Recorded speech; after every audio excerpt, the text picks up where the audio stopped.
দেশে বেকারত্ব বাড়ছে। দেশের যুবক সমাজরা বিভিন্ন কাজে নিজের দক্ষতাকে কাজে লাগিয়ে তাদের কর্মসংস্থান তৈরি করছে এবং তারা বুঝতে চাচ্ছে আমরা আমাদের কর্মদক্ষতা কাজে লাগিয়ে দেশের অর্থনীতি চাকা সচল রাখার ক্ষেত্রে আমরাও পারি ভূমিকা পালন করতে।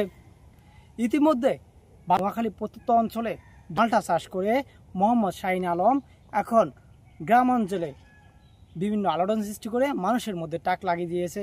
আপনাদেরকে আজকে জানাবো মোহাম্মদ শাহিন আলমের সফলতার গল্প এবং তিনি কিভাবে শুরু করলেন বিভিন্ন প্রশ্নের আয়োজন আজকের ভিডিও থাকছে। আচ্ছা ভাই, আপনার নাম?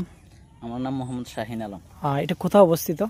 এটা হলো নোয়াখালী সুবর্ণচর উপজেলার দক্ষিণাঞ্চলে চরবাটা ইউনিয়ন 9 নং ওয়ার্ড।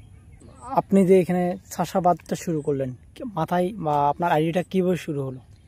আমার আইডিয়া আসলো যে কৃষি উন্নয়ন সংস্থা থেকে কিছু লোক আসছিল আমার বাড়িতে, আসি জায়গাগুলো দেখে আমাকে পরামর্শ দিল যে আপনি এখানে মালটা চাষ করতে পারেন। আপনার কি ধরনের সমস্যার সম্মুখীন হয়েছেন কিনা চারা রোপণ করার পর?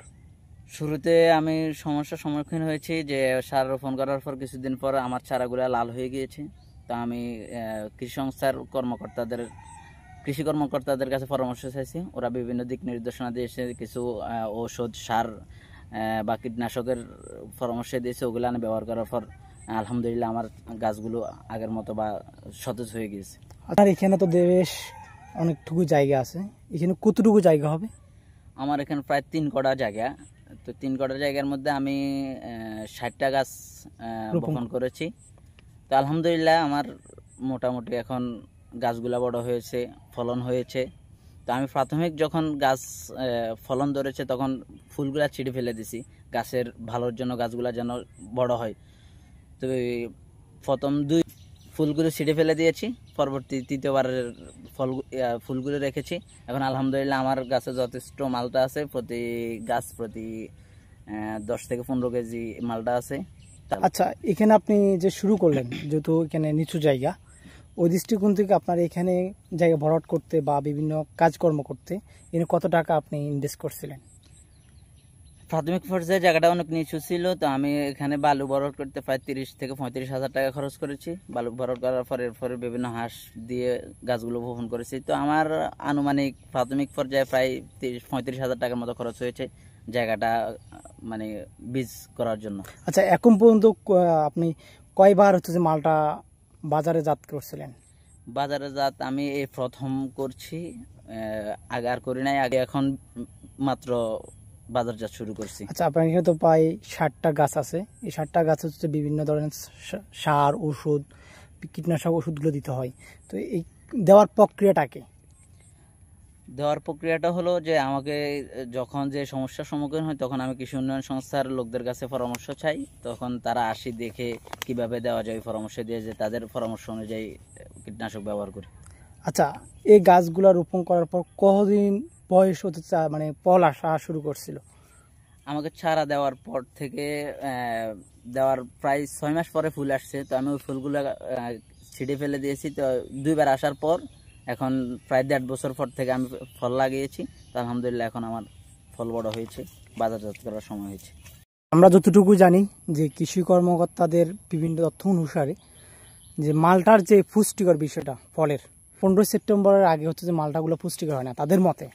এক্ষেত্রে আপনার মালটাগুলো তো হচ্ছে যে কিছুটা হচ্ছে যে আপনার আশপাশের মানুষ থেকে বিক্রি করছেন, মালটাগুলো কেমন এ বিষয়ে আপনি? আসলে কৃষি সংস্থা বা কৃষি কর্মকর্তারা, বিশেষজ্ঞরা বলে যে 15 সেপ্টেম্বর পর্যন্ত ফলগুলা যথেষ্ট মিষ্টি হয় না, কিন্তু আমি যতটুকু দেখছি বা আমি যাদের থেকে বিক্রি করেছি তারা আমাকে ফলাফল দিয়েছে যে আলহামদুলিল্লাহ ফলগুলো যথেষ্ট মিষ্টি আছে বা তাদের চাহিদা এখন আরও নেওয়ার বেড়ে গেছে। তারা এখনও আসে আলহামদুলিল্লাহ নেওয়ার জন্য।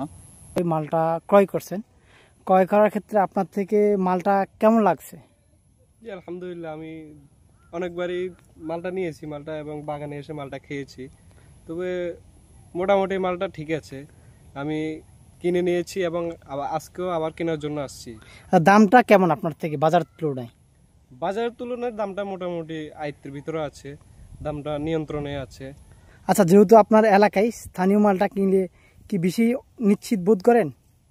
জি জি, আমি দেখতেছি ওনারা এবং ন্যাচারালভাবে চাষ করতেছে, কোনো ফরমালিন নাই, তারপরে অন্য ভেজালজাত কিছু মিক্স করে না, চাষাবাদ ঠিক আছে, ফল আমরা আমাদের চোখের সামনে সবকিছু হচ্ছে, তাই আমরা আচ্ছা, নিশ্চিন্তভাবে আপনি কি জানতেন আপনাদের এলাকায় মালটা চাষ হয়?